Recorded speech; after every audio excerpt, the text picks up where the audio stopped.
Baik, Assalamualaikum warahmatullahi wabarakatuh. Kita kembali lagi ke video tentang sistem operasi. Untuk hari ini kita akan membahas satu materi baru, yaitu adalah tentang thread. Di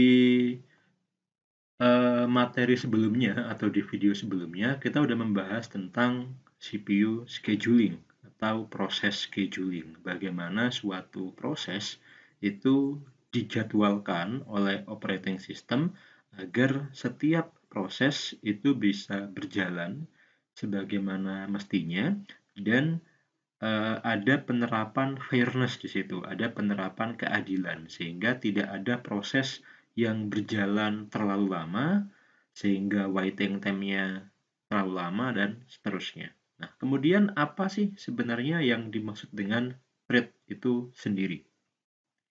Oke, sebelum kita masuk lebih dalam tentang apa itu thread dan mengapa kita perlu untuk berbicara tentang masalah itu, Anda harus tahu dulu bahwa pada dasarnya ada dua karakteristik dalam konsep proses gitu ya. Yang pertama adalah resource ownership. Apa itu resource ownership? Resource ownership adalah kepemilikan sumber daya. Jadi, suatu proses ketika dia dieksekusi oleh CPU, Anda tahu bahwa suatu proses ketika dia dieksekusi oleh CPU, dia butuh resource, dia butuh sumber daya. Sumber daya itu bisa berupa data, bisa berupa akses memori, bisa berupa waktu prosesor, ataupun yang lain. Intinya suatu proses ketika dia akan dieksekusi, dia butuh sumber daya. Nah, sumber daya ini sifatnya adalah eksklusif. Artinya, ketika sumber daya itu sudah diberikan kepada suatu proses, maka sumber daya itu akan di-keep. Tidak boleh diakses oleh proses yang lain. Supaya apa? Tidak menimbulkan adanya ketidaksinkronan. Oke, itu konsep dari resource ownership. Suatu resource hanya diberikan pada proses yang sedang dieksekusi. Setelah selesai, maka resource-nya akan dikembalikan lagi sehingga bisa digunakan oleh proses yang lain. Karakteristik yang kedua adalah scheduling atau execution. Ini yang sudah kita bahas kemarin. Jadi, suatu proses itu akan di-schedule, dijadwalkan. Kapan dia dieksekusi, kapan dia harus di-blok, dan seterusnya. Tujuannya apa? Tujuannya sebenarnya berhubungan dengan karakteristik yang pertama. Mengapa kok proses perlu dijadwalkan? Karena sumber dayanya itu terbatas, sehingga sumber daya itu harus digunakan secara bergantian. Nah, karena bergantian, maka perlu untuk dijadwalkan supaya tidak apa? Tidak rebutan. Nah, itu ya, itu dua karakteristik dengan tentang proses. Nah, kemudian hubungannya apa, Pak, antara dua karakteristik ini dengan trait, dengan materi yang akan kita bahas pada video kali ini? Oke, kita kembalikan lagi ke penganalogian proses yang dulu sempat saya eh, gambarkan di kelas dan seringkali saya jelaskan juga ketika kita membahas tentang CPU scheduling. Saya selalu menggambarkan bahwa lingkungan pengeksekusian proses itu mirip dengan lingkungan di perbankan, di bank gitu ya. Kita bisa mengasumsikan bahwa prosesor itu adalah seorang teller, kemudian proses yang sedang mengantri untuk dieksekusi oleh prosesor itu merupakan nasabah yang sedang mengantri di bank untuk dipanggil ke meja teller. Oke. Misal, dalam suatu bank itu ada 3 nasabah yang sedang mengantri. Nasabah pertama dipanggil, ditanya keperluannya apa, dia ingin menabung, ya. Nasabah yang kedua dipanggil ke meja teller, ditanya keperluannya apa, dia bilang dia ingin ambil uang. Oke. Nasabah ketiga, ketika dia dipanggil, ternyata dia punya dua keperluan. Dua keperluannya ini adalah yang pertama, dia ingin bayar pajak kendaraan, Yang kedua, dia pengen bayar eh, pengen bayar SPP misalkan gitu. Jadi ada dua pekerjaan atau ada dua kepentingan yang dibawa oleh nasabah ketiga. Nah, hal ini kalau kita bawa ke konsep proses, suatu proses kadangkala dia tidak hanya mengerjakan satu kegiatan, tapi kadangkala satu proses itu bisa mengerjakan banyak kegiatan. Sebagai contoh yang paling simpel lah, browser Anda. Anda browsing, Anda buka browser Anda, entah Firefox atau entah Opera atau yang lain. Dalam browser Anda, kadangkala ketika Anda browsing, Anda akan membuka banyak tab. Tab pertama Anda buka Facebook, tab kedua Anda buka Instagram, tab ketiga Anda buka YouTube, dan seterusnya. Masing-masing tab ini akan membuka gambar atau menampilkan video yang berbeda-beda. Yang di YouTube menampilkan video ini, yang di IG menampilkan video ini, yang di Facebook menampilkan gambar ini. Masing-masing tab dia punya pekerjaan sendiri-sendiri, tapi dia masih dalam satu proses yang sama, yaitu apa? Firefox atau browser gitu ya. Inilah yang disebut sebagai konsep trading. Jadi, trade di sini adalah merupakan bisa Anda asumsikan semacam kayak pecahan. Jadi kayak proses itu kayak di dalamnya itu ada proses-proses lain yang lebih kecil. Nah, proses lain yang lebih kecil inilah yang disebut sebagai trade. Oke? Nah, dalam konsep multi-trading dikenal ada dua istilah. Yang pertama adalah one process, one trade. Ada juga one process, multiple trades. One process, one trade adalah jika satu proses hanya punya satu buah trade. Contohnya kayak tadi, di bank tadi. Satu nasabah hanya punya satu keperluan. Entah mau kirim uang, atau mau menabung, entah mau bayar pajak, atau mungkin yang lain. Artinya satu nasabah hanya punya satu keperluan. Tapi kalau one process multiple trades artinya adalah satu nasabah dia punya lebih dari satu keperluan. Jadi ketika dia menuju ke meja teller, dia punya beberapa kegiatan yang perlu untuk diselesaikan. Oke? Nah, ini adalah perbedaan antara one process one trade dengan one process multiple trade. Oke, yang di bawah ini satu proses hanya punya satu trade. Yang di sebelah kanan sini satu proses dia punya banyak trade.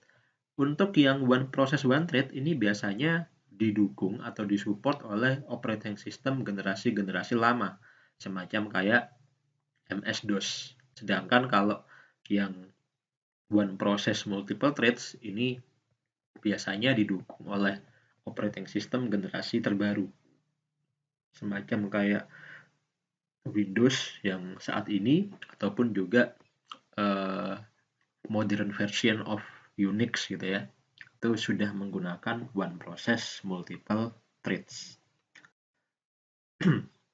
Nah, bisa Anda baca juga di sini, dalam lingkungan multi-threading, suatu proses didefinisikan sebagai unit yang membutuhkan suatu resource. Resource ini perlu untuk dilindungi, sesuai dengan karakteristik proses yang tadi, resource ownership. Ini merupakan beberapa hal yang terkait dengan proses. Yang pertama adalah a virtual address space that holds the process image. Kemudian ada protected access to processors, other processes, files, and I/O resources. Within a process, there may be one or more threads. Ini hanya sekedar pengetahuan saja bagi Anda tentang multi-threading. Nah, ini bisa dilihat bagaimana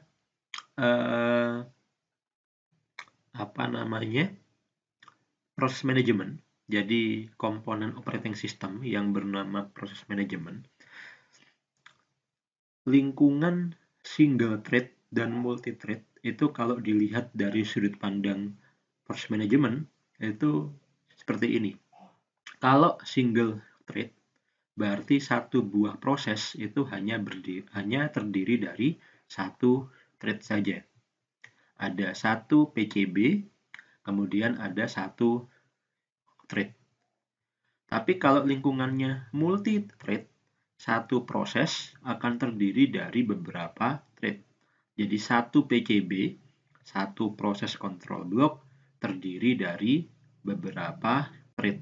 Masing-masing thread akan punya control blocknya sendiri-sendiri. Oke, ini adalah konsep dari multi-threading dalam proses manajemen. Nah, kemudian kita bicara tentang thread functionality, ya, fungsi thread-nya.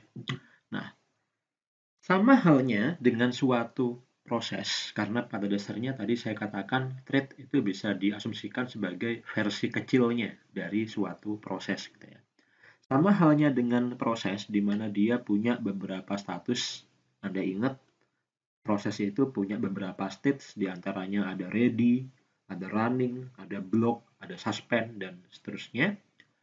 Thread juga sama. Dia juga punya beberapa status. Nah, sama halnya dengan proses, thread memiliki beberapa status yang utama, yaitu diantaranya adalah ready. Ready artinya thread-nya sudah siap untuk dieksekusi, tapi dia belum dieksekusi oleh prosesor. Running artinya thread-nya sedang dieksekusi oleh prosesor, dan block artinya adalah thread-nya sedang menunggu event. Ya, sama seperti suatu proses. Akan tetapi, yang perlu Anda pahami di sini, thread tidak mempunyai status suspend. Kenapa? Karena status suspend itu hanya berlaku untuk proses. Masih ingat apa itu suspend? Suspend adalah suatu status yang diberikan kepada proses yang sedang di-swap.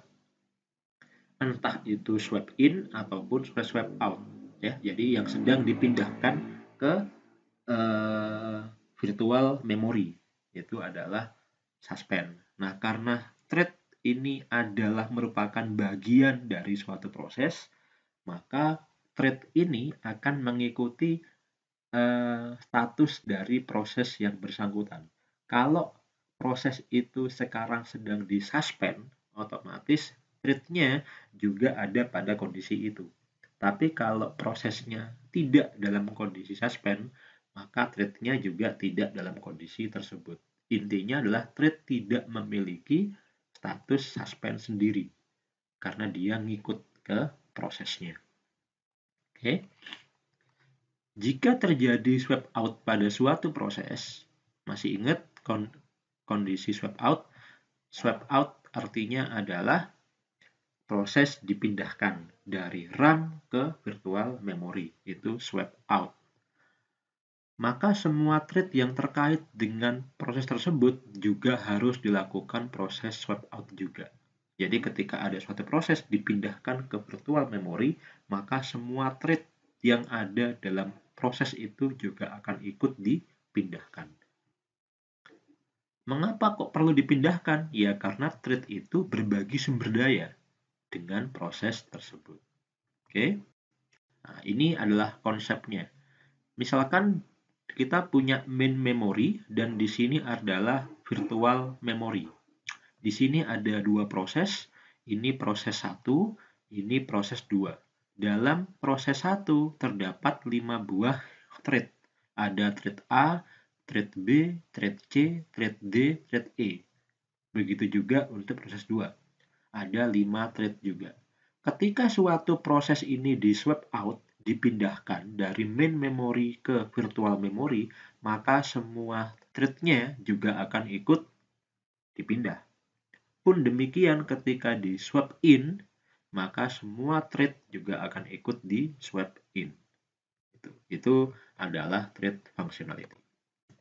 Nah, kemudian apa saja status yang dimiliki oleh suatu thread? Yang pertama adalah spawn. Spawn ini pada dasarnya adalah Kalau di proses itu new. Nah, jadi ketika suatu proses baru diciptakan, maka otomatis thread-nya juga akan di spawn. Tapi kadangkala meskipun suatu proses tidak dalam kondisi new, misalkan ada suatu proses sedang dalam kondisi ready atau dalam kondisi running, kadangkala ada thread baru yang diciptakan. Berarti thread baru ini dia akan langsung memiliki status spawn. Artinya dia baru diciptakan thread-nya. Ya. Karena tidak seperti proses yang dia diciptakan di awal, thread ini modelnya dia bisa diciptakan di tengah-tengah gitu loh. Jadi misal semacam kayak tadi ya, kita kembali lagi ke asumsi nasabah tadi.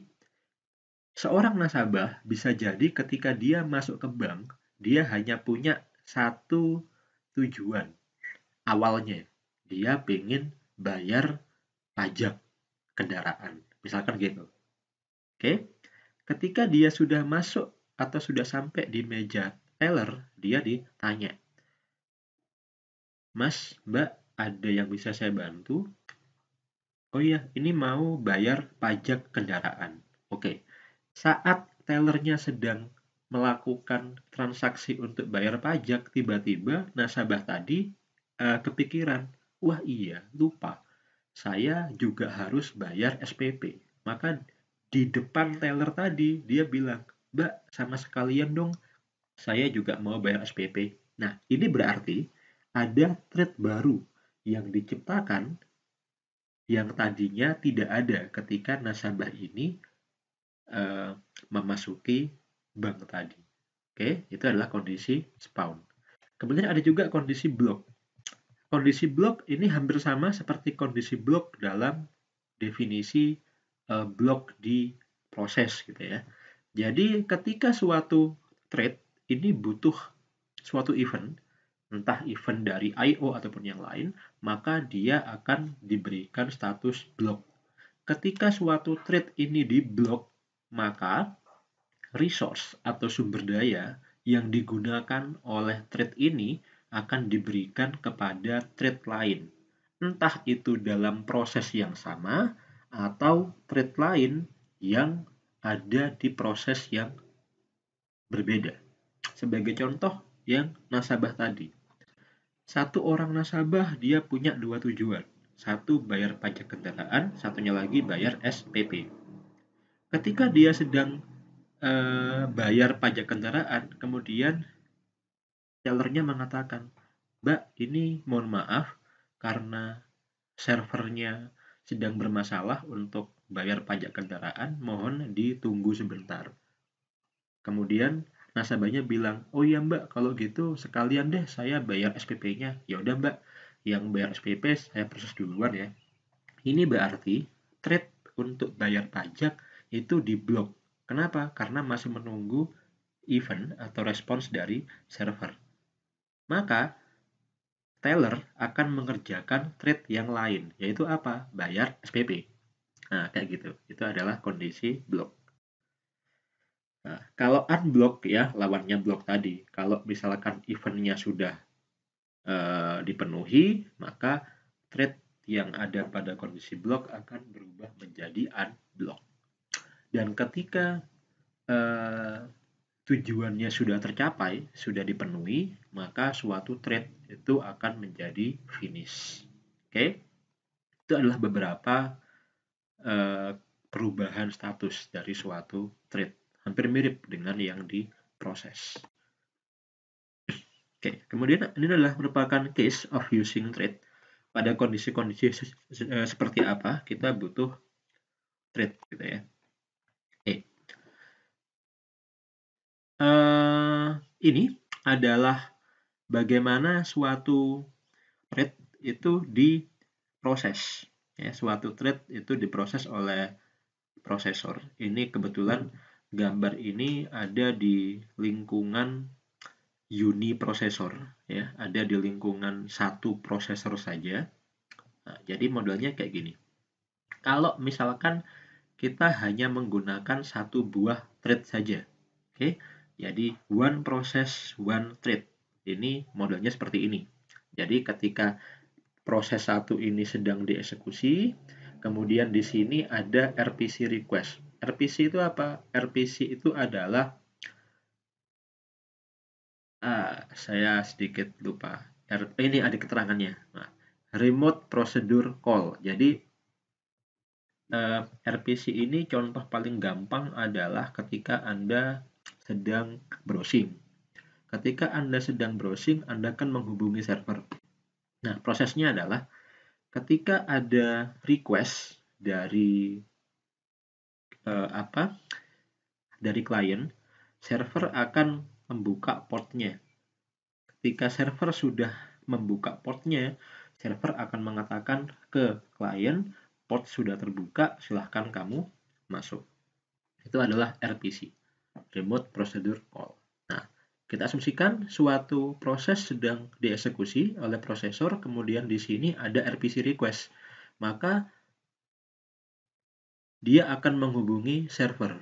Nah, maka di sini prosesor tidak bisa lanjut untuk mengeksekusi proses tersebut. Kenapa? Karena dia masih menunggu respon dari servernya. Berarti dalam kondisi ini, proses tadi akan diblok. Ya, dia akan menunggu sampai servernya sudah memberikan respons, baru kemudian prosesnya akan bisa dilanjutkan. Pun demikian, ketika di sini butuh request lagi, maka nunggu lagi, diblok lagi.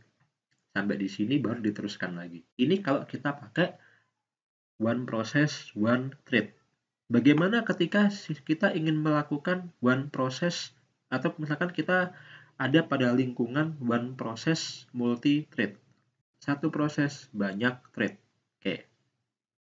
Sama seperti yang tadi, di sini dia sedang mengerjakan suatu proses. Oke. Kemudian masih nunggu dari server. Ketika dia nunggu respons dari server, maka pekerjaan yang di sini itu diblok.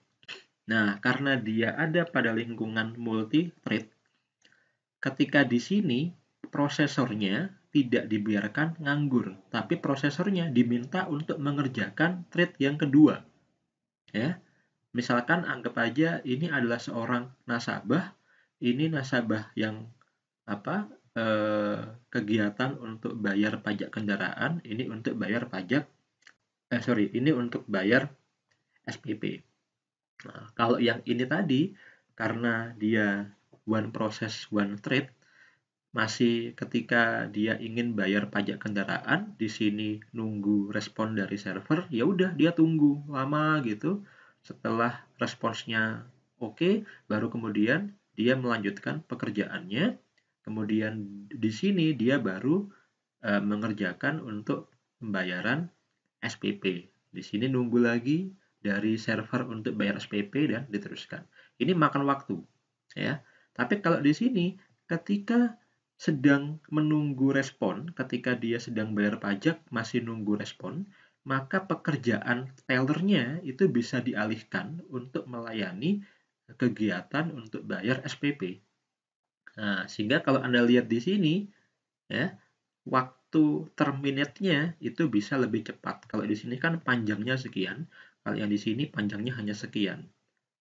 Otomatis itu bisa mempercepat waktu pengeksekusian proses. Itu salah satu alasan mengapa kita membutuhkan konsep multi-thread. Oke? Nah, yang perlu Anda pahami di sini, dalam lingkungan uniprosesor, pada dasarnya dua buah thread itu tidak dikerjakan bersama-sama, tapi dikerjakannya secara bergantian. Contoh, misalkan Anda lihat di sini ya, ketika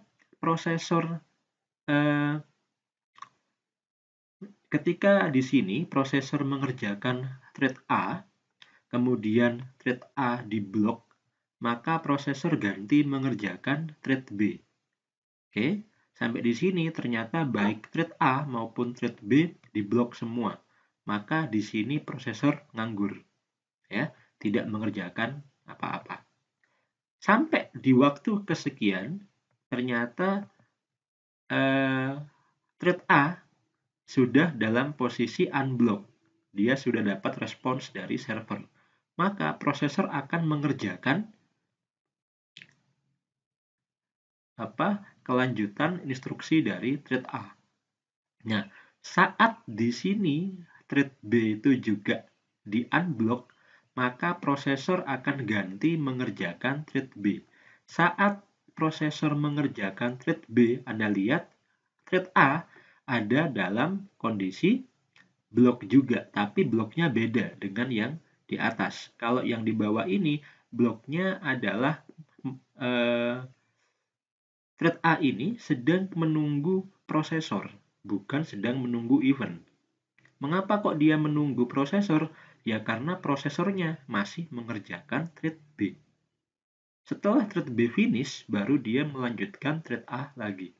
Ya, konsepnya hampir sama seperti yang diproses, tapi ini ada dalam lingkungan atau ada dalam satu proses yang sama. Ini bukan beda proses, tapi dalam satu proses yang sama. Kalau dalam lingkungan uniprosesor, setiap thread akan dikerjakan secara bergantian oleh prosesor. Tapi karena kecepatan prosesor sangat cepat sehingga ada ilusi paralel. Jadi seolah-olah kedua thread ini dikerjakan bersama-sama, padahal tidak. Oke. Ini sama konsepnya dengan yang tadi. Nah, ini adalah thread synchronization. Pertanyaannya mungkin adalah, mengapa sih kok thread itu perlu untuk disinkronize? Ya karena dia berbagi sumber daya, berbagi resource gitu ya. Kalau tidak disinkronize, maka antara thread A dengan thread B akan saling rebutan juga. Saling rebutan resource meskipun itu dalam satu proses yang sama. Sehingga perlu untuk disinkronkan agar tidak saling mengganggu. Nah, ini ada dua kategori dari thread. Yang pertama adalah user level thread, yang kedua adalah kernel level thread. Apa itu user level thread?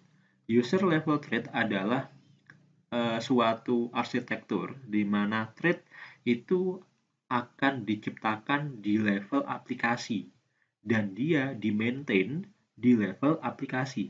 Jadi kernel itu sama sekali tidak mengetahui bahwa ada thread yang aktif karena dia ada di level aplikasi. Itu user level thread.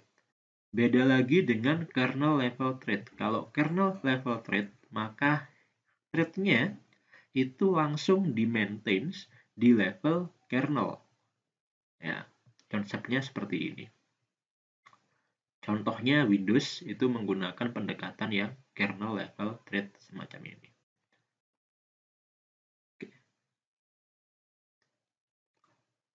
Nah, ini merupakan keuntungan. Apa sih keuntungan kita menggunakan thread? Ada 4 keuntungan yang bisa kita dapatkan. Yang pertama adalah responsif. Responsif di sini maksudnya gimana? Tadi sudah saya katakan bahwa dengan menggunakan multi-thread, maka dua kegiatan yang tadinya mungkin butuh waktu yang lama untuk pengerjaan, maka sekarang bisa lebih cepat. Konsep contohnya responsif ini adalah semacam kayak browser Anda. Ketika Anda buka satu aplikasi browser, di situ Anda bisa membuka banyak tab sekaligus. Berarti ini kan lebih responsif gitu kan. Kita bisa mendapatkan gambar, bisa mendapatkan video dari beberapa website yang berbeda secara lebih cepat. Yang kedua adalah berbagi sumber daya.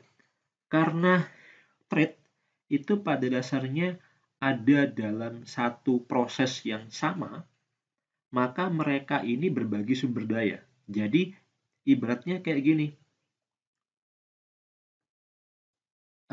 Jika misalkan diibaratkan proses itu merupakan suatu rumah, maka thread itu adalah penghuni-penghuni yang ada pada rumah tersebut.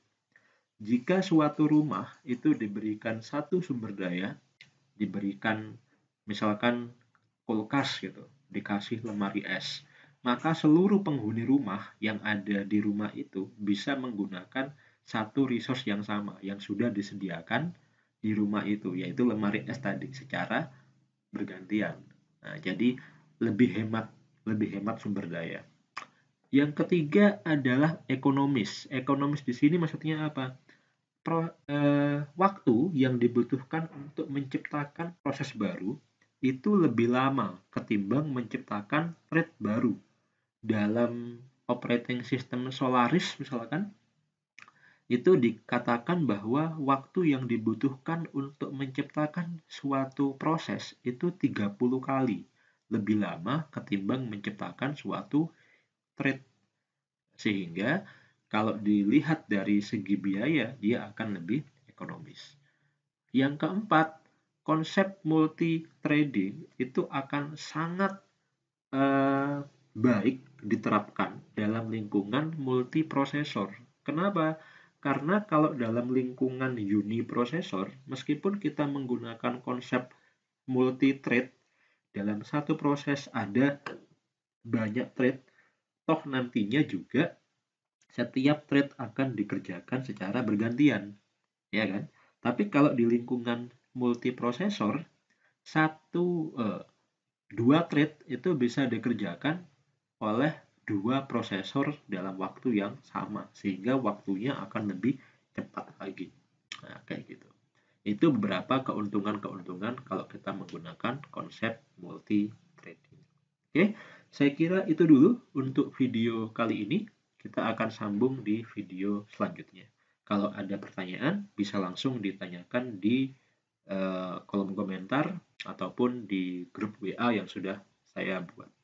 Saya kira itu. Terima kasih. Assalamualaikum warahmatullahi wabarakatuh.